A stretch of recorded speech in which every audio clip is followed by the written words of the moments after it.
മുരിങ്ങയുണ്ട് കേട്ടോ, മുരിങ്ങ പനിയായിരുന്നേ, അതുകൊണ്ട് എനിക്ക് വീഡിയോ ഒന്നും എടുക്കാൻ പറ്റിയില്ല. ആയിതാ എന്നോട് നോക്ക്.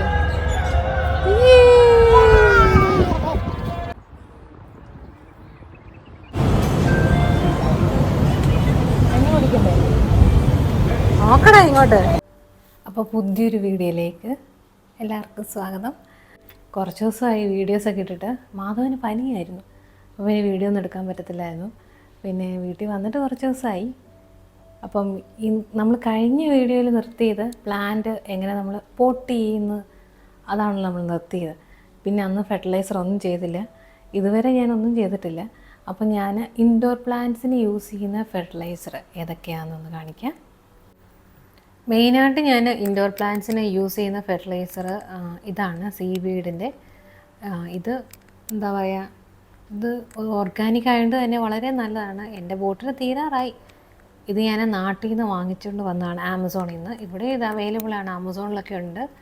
ഇനിയിപ്പോൾ ഏതെങ്കിലും ഷോപ്പിൽ അവൈലബിൾ ആണോ എന്ന് ചോദിച്ചാൽ ഞാൻ ഇതുവരെ അങ്ങനെ കണ്ടിട്ടില്ല. ഇതാണ് ഒരു ഫെർട്ടിലൈസർ. ഇത് ഞാനൊരു 1 ലിറ്റർ വെള്ളത്തിൽ നമുക്ക് ഒരു 2 ml 3 ml ഇട്ടിട്ട് നമുക്ക് ഡൈല്യൂട്ട് ചെയ്തിട്ട് പ്ലാന്റ്സിന് ഒഴിച്ചു കൊടുക്കാവുന്നതാണ്. മാസത്തിലൊരിക്കലൊക്കെ ചെയ്യാം, നല്ലതാണ്. പിന്നെ ഇവിടെ UAE കോമൺ ആയിട്ട് കിട്ടുന്ന ഒരു ഫെർട്ടിലൈസറാണ് NPK. ഇത് നമ്മുടെ ഗ്രോത്തിനുള്ള ഒരു ഫെർട്ടിലൈസറാണ് NPK. ഇതിൻ്റെ കോൺസെൻട്രേഷൻ നോക്കുകയാണെങ്കിൽ നൈട്രജൻ, ഫോസ്ഫറസ്, പൊട്ടാസ്യം 30:10:10 ആണ്. അതായത് ഗ്രോത്തിനുള്ളത്. നമ്മൾ ഫ്ലവറിങ്ങിന് യൂസ് ചെയ്യുകയാണെങ്കിൽ ഫോസ്ഫറസും പൊട്ടാസ്യവും കോൺസെൻട്രേഷൻ കൂടുതലുള്ളതായിരിക്കും. അതായത് അപ്പം നൈട്രജൻ കുറവും വരും. അത് വന്നിട്ട് 10:27:27 ഒക്കെ ആയിരിക്കാം ഫ്ലവറിങ്ങിനുള്ളത്. ഇത് ഗ്രോത്തിനുള്ളത്. ഇതാണ് ഞാൻ ഇൻഡോർ പ്ലാന്റ്സിന് NPK യൂസ് ചെയ്യുന്നത്. ഇത് ഞാൻ ഇൻ ബിറ്റ്വീൻ ഇടയ്ക്ക് യൂസ് ചെയ്യാറുണ്ട്. നമ്മുടെ നാട്ടിലൊക്കെയാണെങ്കിൽ നമുക്ക് ഈ NPK ഒന്നും യൂസ് ചെയ്യേണ്ട യാതൊരു ആവശ്യമില്ല, കാരണം നമുക്ക് ചാണകമൊക്കെ ഉണ്ടല്ലോ. ഇവിടെ പിന്നെ അങ്ങനെയൊന്നും, ഇവിടെ നമ്മൾ എന്താ പറയുക, ഇവിടെ കിട്ടുന്ന സോഴ്സ് എന്താണെന്ന് അറിയത്തില്ലല്ലോ. അത് ഇവിടെയും കിട്ടും കേട്ടോ, കൗഡങ്ങൊക്കെ ഇവിടെ നേഴ്സറിയിൽ കിട്ടും, നമ്മൾ പറഞ്ഞു കഴിഞ്ഞാൽ കിട്ടും. പക്ഷേ ഞാനത് യൂസ് ചെയ്യാറില്ല. ഞാൻ ഒന്നെങ്കിൽ സീവീഡ് അല്ലെങ്കിൽ ഈ NPK ആണ് യൂസ് ചെയ്യുന്നത്. ഇത് വന്നിട്ടൊരു 2 ലിറ്റർ വെള്ളമുണ്ട്. ഇതിനകത്തോട്ട് ഞാൻ NPK അല്ലല്ലോ, നമ്മുടെ സീവീഡ് ഒഴിക്കുകയാണ്. അതായത് ഒരു 1 to 2 ml മതി, അതിൻ്റെ ആവശ്യമുള്ളൂ. ഒത്തിരി ചെടികളില്ലല്ലോ, വളരെ കുറച്ച് ചെടികളല്ലേ ഉള്ളൂ. ഇത് ഞാൻ അങ്ങനെ അളവൊന്നും നോക്കുന്നില്ല. നിങ്ങൾക്കിപ്പോൾ ഇതിൻ്റെ അളവ് നോക്കണമെങ്കിൽ ഇതിൻ്റെ ഒരു മെഷറിങ് കപ്പ് കാണും, അല്ലെങ്കിൽ നമ്മൾ മരുന്നൊക്കെ മേടിക്കുന്നതിൻ്റെ ഒരു കപ്പ് കാണുമല്ലോ മെഷറിങ്, അതിലൊഴിച്ചിട്ട് നമുക്കിങ്ങനെ യൂസ് ചെയ്യാം. ഇനിയിപ്പോൾ നിങ്ങൾക്ക് പേടിയാണെങ്കിലും കോൺസെൻട്രേഷൻ കൂടുവാണെങ്കിൽ ഓർത്തുള്ള ടെൻഷൻ ഒഴിവാക്കാൻ വേണ്ടി ഞാനിത് ജസ്റ്റ് ഒഴിക്കും.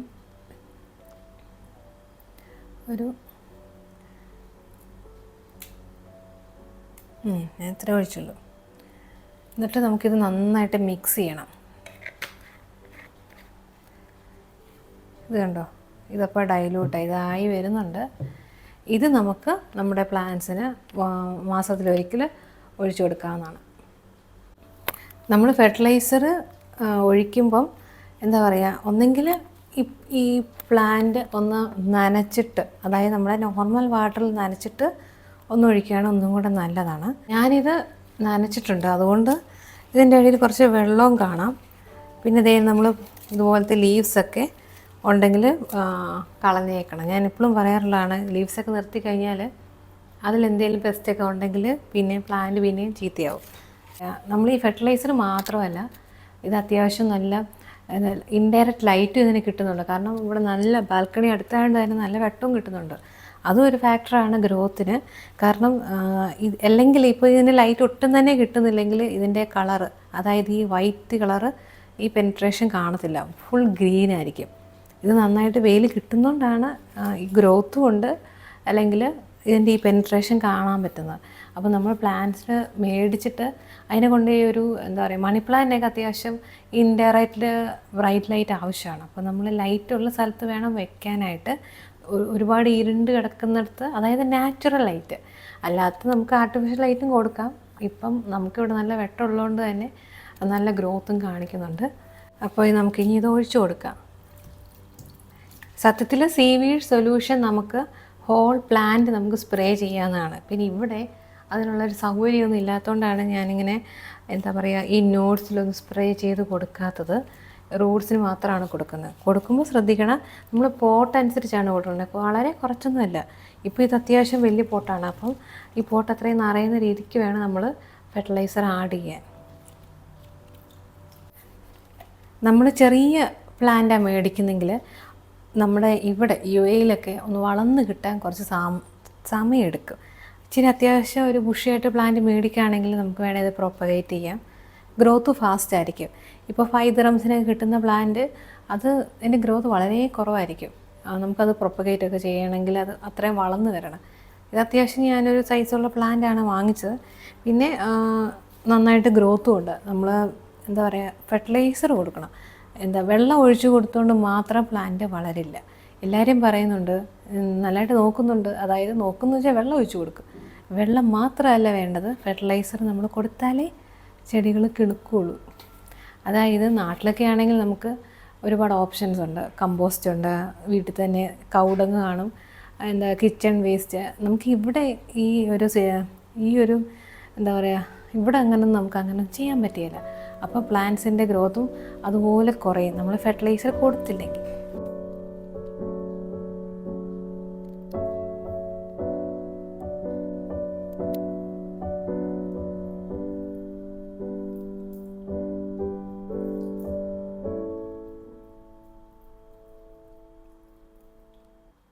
ഇനിയുള്ളൊരു ഫെർട്ടിലൈസർ വന്നിട്ട് NPK ആണ്.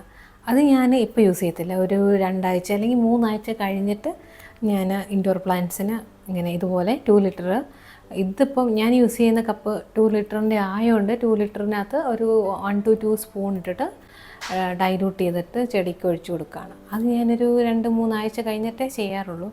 എല്ലാം കൂടെ ഞാൻ ചെയ്യാറില്ല, അങ്ങനെ ചെയ്യാൻ പാടില്ല. ഇതിപ്പോൾ അത്യാവശ്യം ഇപ്പം അതിനുള്ളതൊക്കെ ആയിട്ടുണ്ട്. ബാൽക്കണിയിലെ പ്ലാന്റ്സ് ഇപ്പം നല്ല ചൂടല്ലേ, ഇപ്പം കുഴപ്പമൊന്നുമില്ല. ഇനി കുറച്ച് കഴിയുമ്പം എങ്ങനെയാണെന്ന് അറിയത്തില്ല. എന്താ പറയുക, ഇത് നമ്മുടെ മഞ്ഞപ്പൂ ഉണ്ടാകുന്ന മാൻഡിവില്ലയാണേ. പിന്നെ ഇത് വന്നിട്ട് നമ്മുടെ പാഷൻ ഫ്രൂട്ട്. പിന്നെ അതിൻ്റെ കൂടെ തന്നെ മണിമുല്ല പോകുന്നുണ്ട്. ഇതെല്ലാം ഞാൻ പാഷൻ ഫ്രൂട്ടും മണിമുല്ലയും നാട്ടിൽ നിന്ന് കൊണ്ടുവന്നതാണ്. പിന്നെ ഇത് നമ്മുടെ അഡീനിയം. പിന്നെ ഹാങ്ങിങ് ആയിട്ടുള്ളത് ഫുള്ളും നമ്മുടെ 10 മണിയാണ്. പിന്നെ ഈ കയറിൻ്റെ കാര്യം ചോദിച്ചായിരുന്നു. ഈ കയർ ഞാൻ നാട്ടിൽ നിന്ന് കൊണ്ടുവന്നതാണ്. ഇവിടെ ഇതൊക്കെ കിട്ടുമെന്ന് എനിക്കറിയത്തില്ല. പിന്നെ അതെൻ്റെ ബൊഗൈൻവില്ലയുണ്ട്. ഇപ്പോഴും പൂവുണ്ട് കേട്ടോ. ഞാൻ പ്രൂൺ ചെയ്ത് കൊടുക്കുന്നതുകൊണ്ട് പൂവുണ്ട്. പിന്നെ അതെൻ്റെ മുല്ല. ഇപ്പോൾ ഫ്ലവറൊന്നുമില്ല, ഫ്ലവറെല്ലാം പൊഴിഞ്ഞു. പക്ഷേ ഇനിയിപ്പോൾ ഇത് പ്രൂൺ ചെയ്ത് കൊടുക്കണം, എന്നാലേ അടുത്ത എന്താ പറയുക ഫ്ലവർ വരുള്ളൂ. പിന്നെ ഇതെൻ്റെ മുരിങ്ങയുണ്ട് കേട്ടോ. മുരിങ്ങ ഇത് അത്യാവശ്യം നന്നായിട്ട് കിളുക്കും. പിന്നെ നമ്മുടെ എന്താ പറയുക, പിന്നെ നമുക്ക് ഇവിടെ ഒരു ചെമ്പകമുണ്ട്, ചെമ്പകം, കോളാമ്പിച്ചെടിയുണ്ട്, ചെമ്പരത്തി, മുല്ല, അതൊക്കെ തന്നെ. അപ്പം ഇനിയിപ്പോൾ നമുക്ക് എന്താ പറയുക, നമ്മൾ ദുബായിലോട്ട് പോവുക. അതായത് ചുമ്മാ ജസ്റ്റ് ഒന്ന് ഒരു ഡ്രൈവിന് വേണ്ടി പോവുകയാണ്. അപ്പം ബാക്കി വിശേഷങ്ങൾ കാണാം. പിന്നെ വീഡിയോ ലൈക്ക് ചെയ്യാൻ മറക്കല്ലേ, ലൈക്ക് ചെയ്യാനും സബ്സ്ക്രൈബ് ചെയ്യാനും, പിന്നെ എന്തെങ്കിലും ഡൗട്ട് ഉണ്ടെങ്കിൽ ചോദിക്കാനും മറക്കല്ലേ. എന്തായാലും ലൈക്ക് ചെയ്യണം കേട്ടോ. ലൈക്കൊക്കെ വളരെ കുറവാണ്. കാരണം എന്താ പറയുക, ഞാൻ അധികം വീഡിയോസ് ഇട്ടിട്ടില്ല, ലോങ് വീഡിയോ. എന്നാലും ലൈക്കൊക്കെ അടിക്കുകയാണെങ്കിൽ നമുക്കതൊരു സപ്പോർട്ടായിരിക്കും. അപ്പോൾ ബാക്കി വിശേഷങ്ങൾ കാണാവേ. നമ്മൾ ദുബായിൽ പോവാണ്. അപ്പം ദുബായിൽ നമ്മൾ 1-2 സ്ഥലത്ത് പോകുന്നുണ്ട്, കരാമയിൽ. അപ്പം ബാക്കി വിശേഷങ്ങൾ കാണാം. അങ്ങനെ നമ്മൾ റെഡിയായി ഇറങ്ങി. ഷാർജയിൽ നിന്ന് ദുബായിലോട്ട് പോകുന്നത് ഏറ്റവും പ്രശ്നം ട്രാഫിക്കാണ്. നല്ല ട്രാഫിക്കുണ്ട്.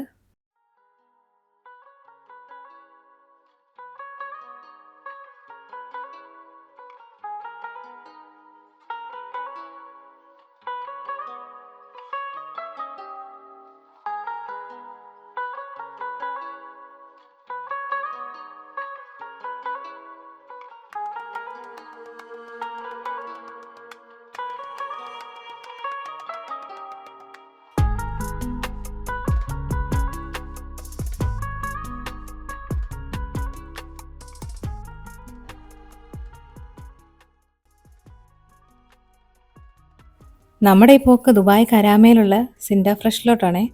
അവിടെ പോയിട്ട് പാലട പായസം ഒന്ന് ട്രൈ ചെയ്യാം. അവിടെ ഒരുപാട് സ്വീറ്റ് വെറൈറ്റീസ് ഉണ്ട്. അവിടെ ചെന്നപ്പോഴാണേ ഒരുപാട് സ്വീറ്റ് വെറൈറ്റീസ്, രസഗുള, മൈസൂർ പാക്ക്, അങ്ങനെ നീണ്ടു നിൽക്കുക ലിസ്റ്റ്. ലഡു ആണേ കുറേ വെറൈറ്റീസ് ഉണ്ട്, ജിലേബി. പിന്നെ അതും പോരാഞ്ഞിട്ട് ഇതിൻ്റെ തന്നെ പാലട പായസത്തിൻ്റെ ഒക്കെ ഫ്ലേവർ വരുന്ന ഐസ്ക്രീംസ്. പിന്നെ അവിടെ കൂടുതൽ നേരം നിന്നാൽ പണി കിട്ടും. കാരണം ഇതെല്ലാം കണ്ടു കഴിഞ്ഞാൽ ഒന്നും മേടിക്കാതെ വരുന്നത് പാടല്ലേ, വെറുതെ എന്തിനാ ഷുഗർ കൂട്ടുന്നേ. പിന്നെ അതും പോരാഞ്ഞിട്ട് ചിൽഡായിട്ടുള്ള പാലട പായസം കിട്ടും കേട്ടോ. പക്ഷേ എനിക്ക് ഇതൊന്നും ട്രൈ ചെയ്യാൻ പറ്റിയില്ല. എനിക്ക് എന്തെങ്കിലും തണുത്ത കഴിച്ചാൽ അന്നേരം പനി പിടിക്കും. പിന്നെ പാലട പായസം മാത്രമല്ല, അതിൻ്റെ കൂടെ ബോളിയുണ്ട്. നീ എവിടെ പോയി കഴിക്കുന്നേ?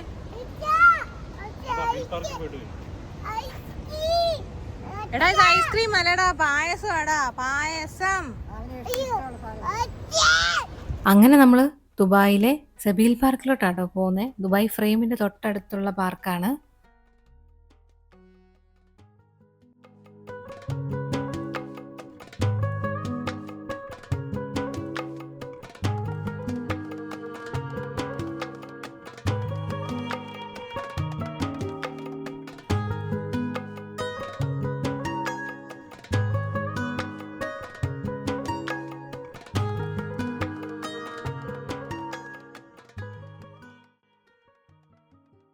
സന്ധ്യയായി, ഇരുട്ടിത്തുടങ്ങി.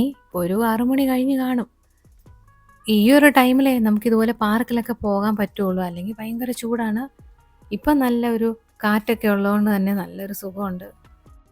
വിൻ്റർ സമയത്തൊക്കെ ഈ പാർക്കിൽ വരുവാണെങ്കിൽ നല്ല ഭംഗിയാണ്.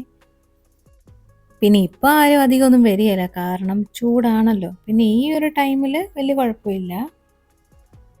നമ്മളങ്ങനെ പായസം ടേസ്റ്റ് ചെയ്യുവാണേ. മാധവനാണ് പായസം കുടിക്കുന്നേ ഇല്ല, ബോളി മാത്രമാണ് കഴിക്കുന്നത്. എന്നാലും ഞാൻ വിചാരിക്കുന്നത് ഈ പായസത്തിന് ഇത്ര കളർ എങ്ങനെയാന്ന്. നല്ല പായസമൊക്കെ ആയിരുന്നു, നല്ല ഫ്ലേവറും. ഞാൻ അതിൻ്റെ ക്ലോസ് വ്യൂ എടുക്കാൻ വിട്ടുപോയി പായസത്തിൻ്റെ. നല്ല കളറാട്ടോ. അങ്ങനെ ബോളിയും പായസവും ഒക്കെ കുടിച്ചും കഴിച്ചും തീരാറായി. ഇനിയിപ്പം നമ്മൾ കുറച്ച് നേരം അവിടെ ഒന്ന് സ്പെൻഡ് ചെയ്തിട്ട് ഒരു 9 മണിയൊക്കെ ആയപ്പോഴത്തേനും നമ്മൾ പാർക്കിൽ നിന്ന് അങ്ങ് ഇറങ്ങി. ഇനി നമ്മുടെ ഡെസ്റ്റിനേഷൻ എന്തെങ്കിലും ലൈറ്റായിട്ട് എന്തെങ്കിലും കഴിക്കാൻ വേണ്ടിയാണ്. അതായത് ലൈറ്റായിട്ട് കഞ്ഞി കുടിക്കാമെന്ന് വിചാരിച്ചു. ഇവിടെ നമ്മൾ സ്ഥിരമല്ല, എപ്പോൾ കരാമേ വന്നാലും ഇവിടെയാണ് വന്ന് കഴിക്കാറുള്ളത്. ഇവിടെ മെയിനായിട്ടും കഞ്ഞി കേട്ടോ, അതായത് കഞ്ഞിക്കട.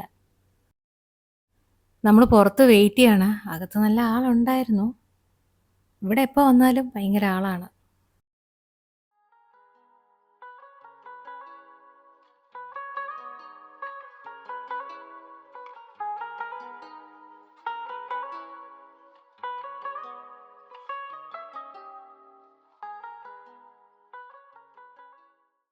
കറിയായിട്ട് കപ്പ വേവിച്ചതുണ്ടായിരുന്നു, പയറ്, അച്ചാറ്, മുളക്, പിന്നെ നമ്മുടെ ഈ ഉണക്കമീൻ ഉണ്ടായിരുന്നു, മുളക് ചമ്മന്തി. പിന്നെ എക്സ്ട്രാ നമ്മൾ മേടിച്ചത് കക്ക റോസ്റ്റും മത്തി ഫ്രൈയുമാണേ. മാധവനാണ് സെപ്പറേറ്റ് കഞ്ഞി കൊടുത്തിട്ടുണ്ട്. എവിടെ അവൻ അതൊന്നും കുടിക്കുന്നില്ല. അവിടെ കുറേ പപ്പടം ഉണ്ടായിരുന്നു, ആ പപ്പടം മാത്രം അവൻ കുറേ കഴിച്ചു. ഞാൻ കുറച്ച് കപ്പ വേവിച്ചത്, കക്ക റോസ്റ്റ്, പയറ്, അച്ചാറ് ഇതെല്ലാം കൂടെ ഒന്ന് മിക്സാക്കിയാണ് കഴിക്കുന്നത്. ഈ കഞ്ഞി ഉണ്ടല്ലോ, ഇത് നമുക്ക് മൊത്തം കഴിക്കാൻ പറ്റിയല്ല. ഈ ഒരു ചട്ടി എനിക്ക് തോന്നുന്നു 2 പേർക്ക് കുടിക്കാവുന്ന കഞ്ഞിയുണ്ട്. ഇത് ഞാൻ എപ്പോൾ വന്നാലും കുറച്ച് മിച്ചം വെക്കും, തീരാനേ പാടാ. പിന്നെ ഞാൻ പതുക്കെ ഇരുന്ന് കുറച്ച് കഴിക്കാൻ ശ്രമിക്കും, എന്നാലും തീരത്തില്ല. ഞാൻ അവിടെ ഒരു കുഴിയൊക്കെ ആക്കിയിട്ട് സ്ഥലം കാലിയാക്കുകയാണ്, വയറ് നിറഞ്ഞു നന്നായിട്ട്. അപ്പോൾ അത്രയേ ഉള്ളൂ ഇന്നത്തെ വീഡിയോ. ഇഷ്ടപ്പെട്ടാൽ ലൈക്ക് ചെയ്യാനും ഷെയർ ചെയ്യാനും സബ്സ്ക്രൈബ് ചെയ്യാനും മറക്കല്ലേ. അപ്പം മറ്റൊരു വീഡിയോ ആയിട്ട് കാണുന്നതായിരിക്കും. ബൈ.